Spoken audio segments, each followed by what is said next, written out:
Israel का जो कमीनापन है फिलिस्तीनियों को लेकर के वो किसी से छुपा हुआ नहीं है। पर जो लोग मदद के लिए इजराइल की तरफ हाथ बढ़ाते थे, अब उन लोगों ने धीरे धीरे हाथ खींचना शुरू कर दिया है। और लगातार जो इजराइल की हरकतें हैं, अचानक से फिलिस्तीनियों के ऊपर बमबारी कर देने की, उसे लेकर के तमाम मुल्क जो हैं वो इजराइल से खफा है। जहां इजराइल को साफ शब्दों में आईना दिखाने का काम किया जा रहा है, जहां अमेरिकी संगठन ये मांग कर रहा है कि जो सैन्य मदद दी जाती है इजराइल को, जिसके दम पर खासतौर पर इजराइल फिलिस्तीनियों के ऊपर जुल्म ढा रहा है, उस सैन्य सहायता को पूरी तरीके से बंद कर देना चाहिए। तो वही तस्वीर हम लोग लगातार ये भी देखते रहे कि किस तरीके से इजराइल जो है वो कभी अंसारुल्लाह और तमाम लोगों के ऊपर नकेल कसने के लिए बमबारी करता है, और जब बमबारी को लेकर के मिसाइलें दागता है तो पता चलता है कि फिलिस्तीन के रिहायशी इलाकों में मासूम बच्चों को इसका शिकार बना लिया जाता है, जिसे लेकर के कतर इजराइल से साफ शब्दों में खफा है। और कतर ने जो कदम उठाया है उससे पूरे अरब ममालिक में कतर की चर्चा हो रही है, कतर की प्रशंसा हो रही है, जहां उसने इजराइल को देश मानने से ही इनकार कर दिया है। तो वहीं कुछ देश ऐसे भी हैं जो अरब ममालिक से जुड़े हैं और कुर्दुगुल की भूमिका निभा रहे हैं, जिसमें रजब तैयब अर्दोगान भी इसी तरीके से कदम उठाते हुए इजराइल के लिए नजर आए हैं। किस तरीके से बड़ी खबरें इजराइल को लेकर के सामने आ रही हैं, एक बार उस पूरी रिपोर्ट पर नजर डाल लेते हैं। कतर में इस साल फीफा वर्ल्ड कप 2022 होने वाला है, जिसकी सालों से तैयारी चल रही थी। इसमें दुनिया भर की फुटबॉल टीम हिस्सा लेगी। इसी बीच कतर हुकूमत ने एक बेहतरीन और जरूरतमंदान फैसला लिया है। कतर हुकूमत ने फीफा वर्ल्ड कप 2022 में टिकट बुकिंग या मेहमान नवाजी के पैकेजों की बुकिंग के लिए सरकारी वेबसाइट पर इजरायलियों के लिए इजराइल के बजाय फिलिस्तीन को एक मुल्क के तौर पर दर्ज किया है। अब अगर कोई भी इजरायली कतर में फीफा वर्ल्ड कप देखने के लिए किसी भी पैकेज की बुकिंग करता है तो उसे खुद को इजरायली नहीं बल्कि फलस्तीनी मुल्क का शहरी बताना पड़ेगा। वर्ल्ड कप के ममालिक की फहरिस्त से इजराइल का नाम निकालने पर इजराइल में खलबली मची है। दूसरी तरफ पूरी दुनिया के लोग ममालिक कतर हुकूमत के इस फैसले की सराहना भी कर रहे हैं।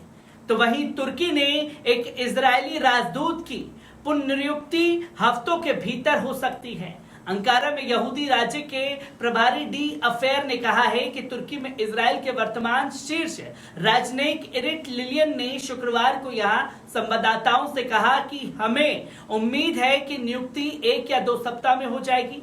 समाचार एजेंसी सिन्हुआ की रिपोर्ट के अनुसार लिलियन ने कहा कि इजराइल पूर्वी भूमध्य सागर में प्राकृतिक गैस पाइपलाइन परियोजना को कभी नहीं छोड़ेगा, लेकिन उनका देश ऊर्जा पर विचार साझा करता है। उसने दोहराया कि इजराइल इस्तांबुल में हमास कार्यालय के बंद होने की उम्मीद कर रहा है, ये कहते हुए कि कार्यालय को बंद करने से तुर्की इजराइल संबंधों में सकारात्मक योगदान होगा। तुर्की सरकार के इजराइल अवरुद्ध गाजा पट्टी के सत्तारूढ़ गुट हमास के साथ मधुर संबंध हैं। तुर्की के विदेश मंत्री मेवलूत ने और हमास नेता इस्माइल के बीच 8 अगस्त को फोन पर बातचीत हुई थी। पिछले हफ्ते तुर्की और इजराइल ने घोषणा की थी कि वे दूसरे के दूत को निष्कासित करने के लिए 4 साल बाद राजदूतों को फिर से नियुक्त करेंगे। अब इजरायली सेना ने यरूशलेम में अमेरिकी दूतावास के उद्घाटन के विरोध में 60 फिलिस्तीनियों को मार डाला था। तुर्की और इजराइल पिछले महीनों में अपने संबंधों को सुधारने के लिए काम कर रहे हैं, जिसमें मार्च में इजरायली राष्ट्रपति इसाक की तुर्की यात्रा 2008 के बाद से एक वरिष्ठ इजरायली अधिकारी द्वारा अपनी तरह की पहली यात्रा और इजराइल से यूरोप में प्राकृतिक गैस की पाइपलाइन पर उनकी बातचीत शामिल है। तुर्की के माध्यम से अवैध जायोनी शासन के आतंकी सैनिकों ने उत्तरी बैतुल मुकद्दस में एक फिलिस्तीनी युवा को गोलियों से भूनकर शहीद कर दिया था। प्राप्त रिपोर्ट के अनुसार उत्तरी बैतुल मुकद्दस में आतंकी इजरायली सैनिकों ने एक फलस्तीनी युवा को शहीद करके उसके शवों को चुरा ले गए। बता दें कि अवैध जायोनी शासन की कैबिनेट ने हाल ही में एक ऐसी क्रूर योजना को मंजूर दी कि जायोनी शासन के खिलाफ प्रदर्शन करने वाला कोई भी फिलिस्तीनी अगर इजरायली सैनिकों की गोली से मारा जाता है या फिर किसी फिलिस्तीनी पर आत्मघाती हमलावर होने का संदेह हो तो उसे तुरंत उठा लिया जाए और अगर वे मर जाए तो उसके शव को उसके परिवार वालों के हवाले ना किया जाए। अल जजीरा नेटवर्क की रिपोर्ट के अनुसार हाल ही में आतंकी इजरायली सेना ने 2 फिलिस्तीनी युवाओं के शवों को चुराया है। अल जजीरा के मुताबिक ताजा घटना उत्तरी बैतुल मुकद्दस की है, जहां जायोनी सैनिकों ने एक फिलिस्तीनी युवक को शहीद करके उसका शव उसके घर से ही चुरा ले गए। इस बीच फिलिस्तीनी अधिकारियों ने बार बार अंतर्राष्ट्रीय समुदाय से इस अपराध पर अपनी चुप्पी तोड़ने और अवैध जायोनी शासन के खिलाफ कार्रवाई की मांग की है।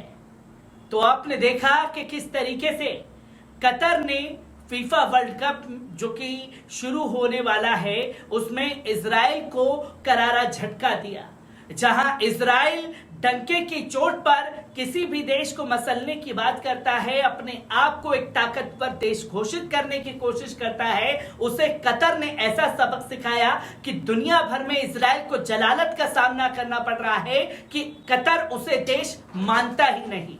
तो वहीं जब तमाम लोग नकेल कसते हुए इजराइल के ऊपर नजर आ रहे हैं तो वही तस्वीरें हम देख रहे हैं कि तुर्की अपने राजदूतों को मिलने के लिए इजराइल बुला रहा है और तुर्की के लोग इजराइल जा रहे हैं, जिस पर बार बार सवाल खड़े हो रहे हैं। तो सोशल मीडिया पर कुछ लोग तुर्की के इस कदम को कुर्दुगुल से जोड़ करके बताने की कोशिश कर रहे हैं। तो वहीं तीसरी घटना आप लोगों ने देखी कि एक तो जुल्म किया जा रहा है बार बार फिलिस्तीनियों के ऊपर और जुल्म की इंतहा इतनी बढ़ गई कि घरों से शव चुराने पर मजबूर हो चुका है इजराइल, जिसे लेकर के कतर, कुवैत, ईरान, तमाम अरब ममालिक जो हैं वो भड़के हुए हैं इजराइल पर। तो वहीं जो लोग इजराइल के साथ संबंध बढ़ाने की कोशिश कर रहे हैं उनके खिलाफ भी बिगुल फूंकने की तैयारी हो रही है।